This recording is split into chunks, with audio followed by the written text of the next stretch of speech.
themselves an average score of 7 out of 10 for how inspirational they thought they were, while their employees scored them on this trait at an average of 4 out of 10 or lower. Yep, your boss thinks he's inspirational like in Good Will Hunting, while you daydream of hunting for another job. The scarcity of inspiration is clearly having an impact on us, as another global study reported that just 12% of employees worldwide feel optimistic at work. That can't be good.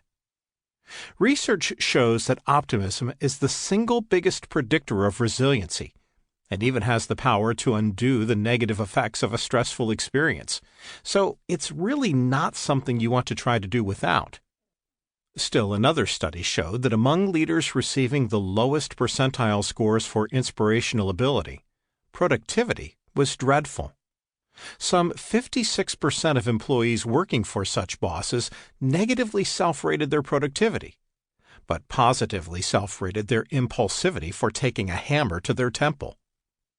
And when we do manage to eke out some inspiration at work, it's hard to hold on to. Almost 70% of us find it hard to stay inspired at work.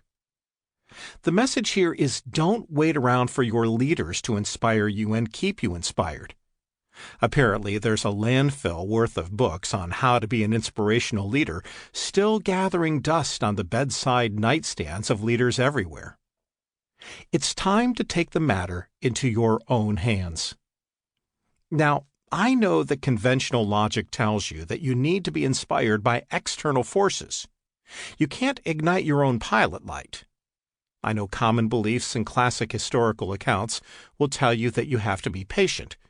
Inspiration is a mysterious, fickle force that will appear when it's good and ready, a force over which you have no control, like David Hasselhoff. I disagree. While I will grant you that inspiration can be elusive, it can, in fact, be codified and coaxed. You don't have to helplessly wait around for it to happen to you.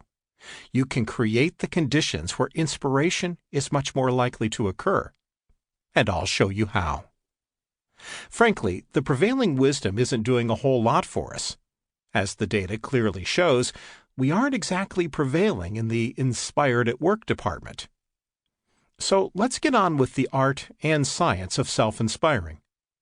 As the Russian composer Tchaikovsky advised on finding inspiration, if we wait for the mood without endeavoring to meet it halfway, we easily become indolent and apathetic.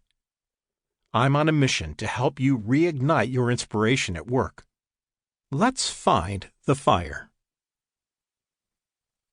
The first spark.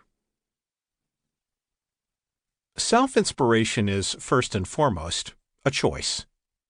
Dr. Gerald Bell, a professor at the University of North Carolina, asked 4,000 retired executives, average age of 70, one question.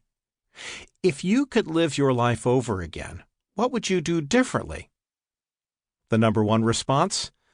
I should have understood more about my cell phone plan. Just kidding.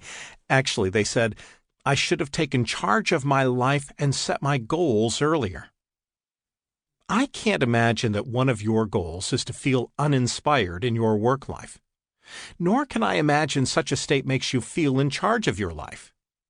You probably don't need 4,000 aging executives who watch too much of the Golf Channel to tell you what you already know deep inside.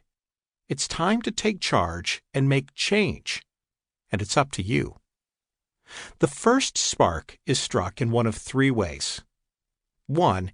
You choose to view your old job in a new light. You see it for the possibilities it yet still contains to reignite your inspiration. 2. You decide in your heart of hearts it's time to move on and find new work.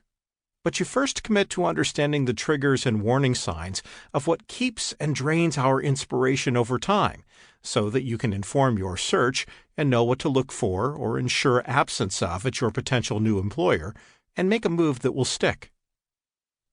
3. If you're lucky enough to be in a place where you really do feel inspired in your job, you then choose to elevate your awareness of why that's the case and how to keep it so. In any scenario, it's time to look closer